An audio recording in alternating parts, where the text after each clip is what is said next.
We live in a world where few subjects are off the table.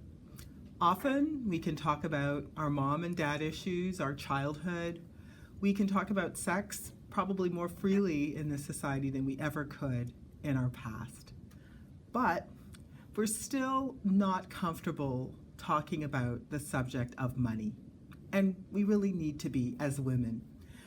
You know, we don't learn about money in school. We don't get any real training about money unless we learn from our families.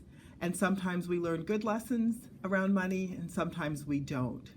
And so truly, as women, we really need to become more comfortable talking about money.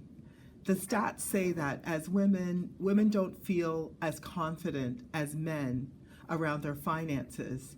And truly, the key to becoming more confident, to becoming someone who feels more financially empowered, the first step is to talk about money, especially with yourself. So get into the habit of talking about money, figuring out in particular where you feel vulnerable around your finances. So ask yourself, first of all, I need to become more comfortable talking about money. I also need to become more comfortable with what I actually am vulnerable around my money, what issues I find concerning around my money. So some things to ask yourself: am I in debt? Do I understand how credit works? Do I understand how much interest I'm paying on my credit cards? Is debt, getting rid of debt, something I'm worrying about?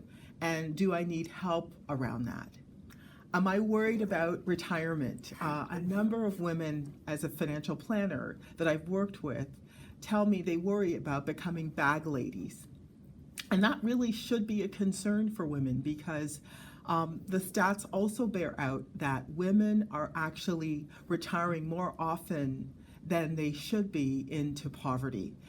They are the largest recipients of something called guaranteed income supplement benefits, which basically are benefits for the lowest income earners in society. So we definitely have vulnerabilities around retirement, worrying if we'll have enough. We live longer than men. We are often the caregivers of our children, of our parents, and often we don't make as much as men. So we really have to lean into learning about whether or not we will be in a position to retire. And the only way we can do that is to know our numbers. So when I talk about knowing our numbers, it's really about how much are you spending? So how much does it cost you a month to live? That's a question to ask yourself. And we talked about debt, understanding how much debt you're in. So how much debt do you have? How much credit card debt? How much line of credit debt? How much car loan debt are you in? The other thing to ask yourself is, how much am I going to need in retirement to live?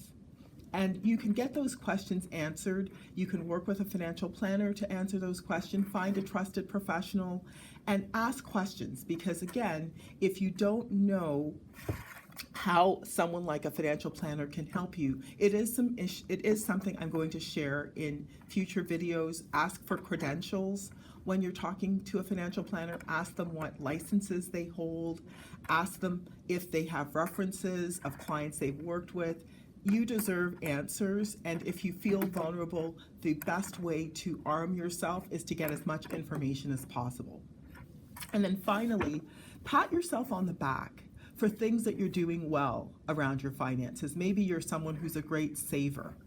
Maybe you're somebody who's a great budgeter. You don't spend money, you look for deals. And really try to do more of the things that you like, and try to really create those habits around spending less if that's something you do well, and really share that type of information. If it's something you do well, pass that on. Share tips with people, share tips with your friends, talk about money with your friends, just so that the people that you're around can also become more financially literate. My wish for all women is that they become more financially empowered, that they build their financial IQ so that they can make smarter and better decisions for themselves and for their families. So that's my wish to you.